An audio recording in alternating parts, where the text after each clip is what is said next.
வணக்கம். நல்லா இருக்கீங்களா? இது பட்ஜெட் பற்றிய உங்களின் ஒருவன். பட்ஜெட்டுக்கு முன்னாடி நீங்க போட்ட ட்வீட்டே நேஷனல் நியூஸ் ஆயிடுச்சே. ஒன்றும் இல்லை, பட்ஜெட் லோகோவை வெளியிட்டிருந்தேன். மொழி கொள்கையில் நம்ம எந்த அளவுக்கு உறுதியாக இருக்கோம்னு காட்ட அதில் ரூன்னு வச்சுருந்தோம், அவ்வளவுதான். ஆனால் தமிழை பிடிக்காதவங்க அதை பெரிய நியூஸ் ஆக்கிட்டாங்க. ஒன்றிய அரசுக்கிட்ட 100 நாள் வேலை திட்டத்துக்கான சம்பளத்தை தாங்க, பேரிடர் நிதி தாங்க, பள்ளி கல்வி நிதியை விடுவீங்கன்னு தமிழ்நாடு சார்பாக 100 கோரிக்கை வச்சுருப்பேன். அதுக்கெல்லாம் பதில் பேசாத ஒன்றிய நிதியமைச்சர் இதை பற்றி பேசியிருக்காங்க. அவங்களே பல பதிவுகளில் ரூனு தான் போட்டிருக்காங்க. ஆங்கிலத்திலையும் எல்லாரும் ருப்பீஸை சிம்பிளாக ஆர்எஸ்ன்னு தான் எழுதுவாங்க. அதெல்லாம் பிரச்சனையாக தெரியாதவங்களுக்கு இதுதான் பிரச்சனையாக தெரியுது போல். மொத்தத்தில் இந்திய அளவில் நம்ம பட்ஜெட்டும் இட்டு தமிழும் இட்டு. பட்ஜெட்டுக்கான ப்ரிப்பரேஷன்லாம் எப்படி பண்ணீங்க? முதலமைச்சருக்கான பொருளாதார ஆலோசனை குழுவில் நோபல் பரிசு பெற்ற எஸ்தர் டப்லோ, அறிஞர்கள் ரகுராம் ராஜன், ஜான் தீரேஸ், அரவிந்த் சுப்பிரமணியன், நாராயணன் போன்றவங்க நிறைய ஆலோசனைகளை வழங்கினாங்க. மறுபுறம் அடித்தட்டு மக்கள்கிட்டையும் அவங்களோட தேவைகள் என்னென்னு கேட்டு தெரிஞ்சுக்கிட்டோம். அது மட்டும் இல்லை, மற்ற மாநிலங்கள்லேயும் நாடுகள்லேயும் மக்கள்கிட்ட நல்ல ரீச்சான திட்டங்கள் என்னன்னு பார்த்து அதை நம்ம மாநிலத்துக்கு ஏற்ற மாதிரி கொண்டு வரணும்னு முடிவு பண்ணோம். இதுக்காக பல நாட்கள் தலைமைச் செயலகத்தில் மாலை 6 மணியிலிருந்து இரவு 10 மணி வரை அமைச்சர்கள் அதிகாரிகள் கூட உட்கார்ந்து பேசித்தான் இந்த பட்ஜெட்டை தயாரித்தோம். பொறுத்தவரை பட்ஜெட் எப்படி வந்திருக்கு? நான் சொல்கிறத விட இந்தியா முழுக்க வெளிவந்திருக்கக்கூடிய நாளிதழ்களை என்ன சொல்லியிருக்குன்னு பாருங்கள். இந்த இந்தியன் எக்ஸ்பிரஸ் பத்திரிக்கையில் தலைப்புச் செய்தியாக போட்டிருக்கிறாங்க, பட்ஜெட் தட் கவுண்ட்ஸ் ஆல் அப்படின்னு போட்டு ஒரு கோலத்தை போட்டு கார்ட்டூனில் எல்லா திட்டங்களும் கொண்டு வந்து சேர்த்து அதில் வெளிப்படுத்தியிருக்கிறாங்க. டைம்ஸ் ஆஃப் இந்தியாவில் அதாவது to checkmate opposition next year, Tamil Nadu finance minister moves infra welfare பீசஸ்னு தலைப்பில், அதாவது எதிர்க்கட்சிகளுடைய அரசியல் குற்றச்சாட்டுக்களை செக்மெட் செஞ்சுருக்கு இந்த பட்ஜெட்னு எழுதியிருக்கு. இது இந்து நாளிதழில் மாநிலத்தினுடைய வளர்ச்சிக்கு வழிவகுக்கும் முக்கிய துறைகளுக்கு கிடைத்த வெற்றியை இந்த பட்ஜெட்னு எழுதியிருக்கு. கல்வி, சமூக நலத்துறை திட்டங்களுக்கு பெரும்பாலும் முக்கியத்துவம் கொடுத்துருக்குறாங்க அப்படின்னு டெக்கான் கிரானிக்கல் எழுதியிருக்கு. மக்கள் நலத்திட்டத்துக்கும் உள்கட்டமைப்பு வசதிகளை மேம்படுத்தவும் முக்கியத்துவம் கொடுத்திருப்பதா தி பிஸ்னஸ் லைன் பாராட்டியிருக்கு. பெண்கள் முன்னேற்றத்தையும் மாநிலத்தின் நலத்திட்டத்தையும் மையப்படுத்தியிருக்கிறதா தி எக்கனாமிக் டைம்ஸ் எழுதியிருக்கு. தினமணியில் நாம் வெளியிட்ட பொருளாதார ஆய்வறிக்கை பற்றி சிறப்பான தலையங்கத்தை எழுதியிருக்காங்க. இந்த பட்ஜெட்டில் என்ன இருக்குன்னு கூசாமல் கேட்குறவங்க பத்திரிகையாவது படிக்கணும். இந்த பட்ஜெட்ல உங்களுக்கு நெருக்கமான அறிவிப்பு எது? எனக்கு எல்லாமே நெருக்கமானது தான். மக்களுக்கு எது பிடிச்சிருக்குன்னு தெரிஞ்சிக்க சோஷியல் மீடியாவில் அவங்க போட்ட பதிவுகளை பார்த்தேன்.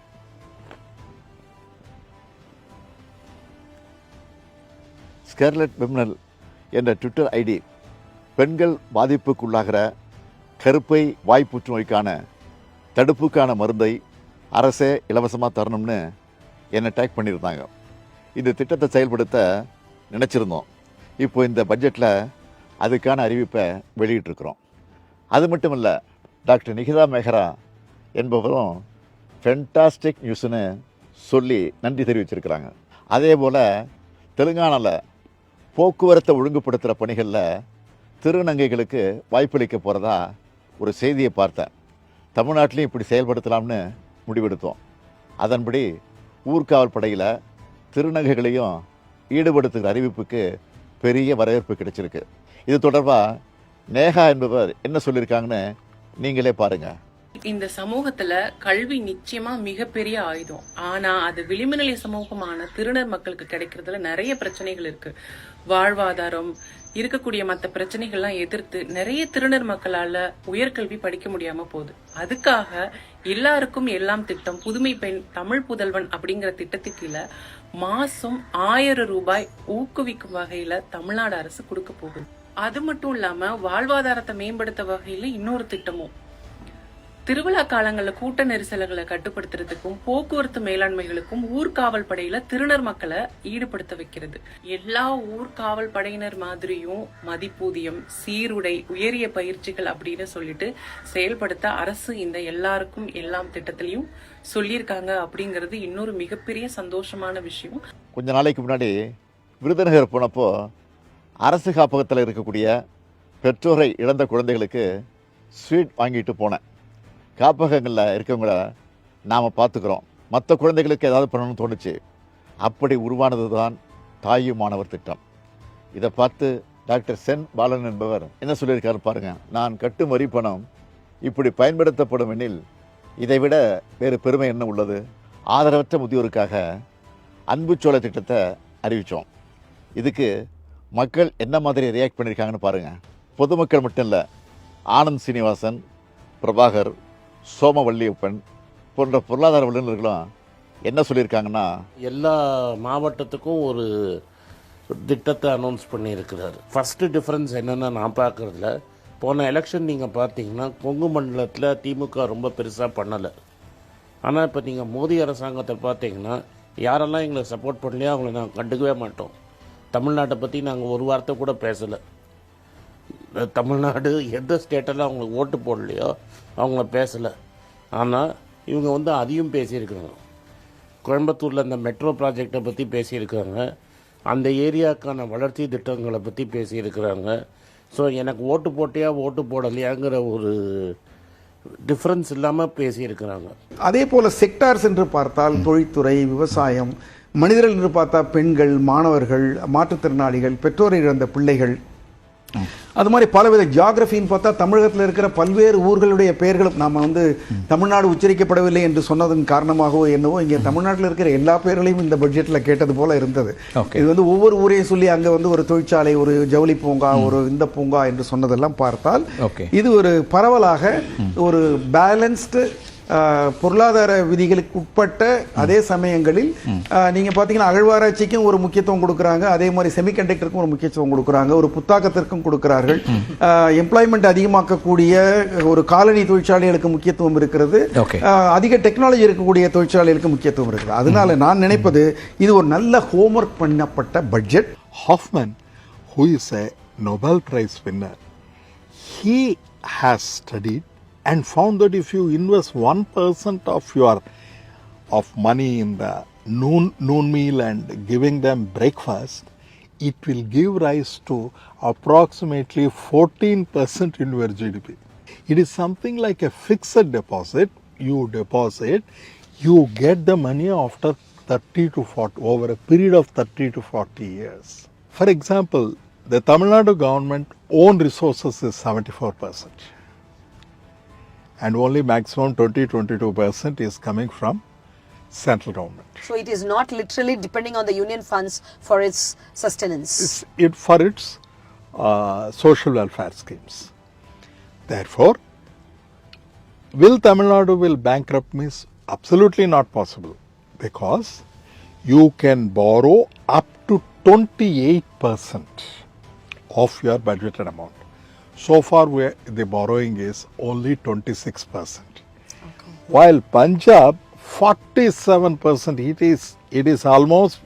It is just borrowing 47%, which is far above than the 28% given by RBI. Bihar is borrowing 46%.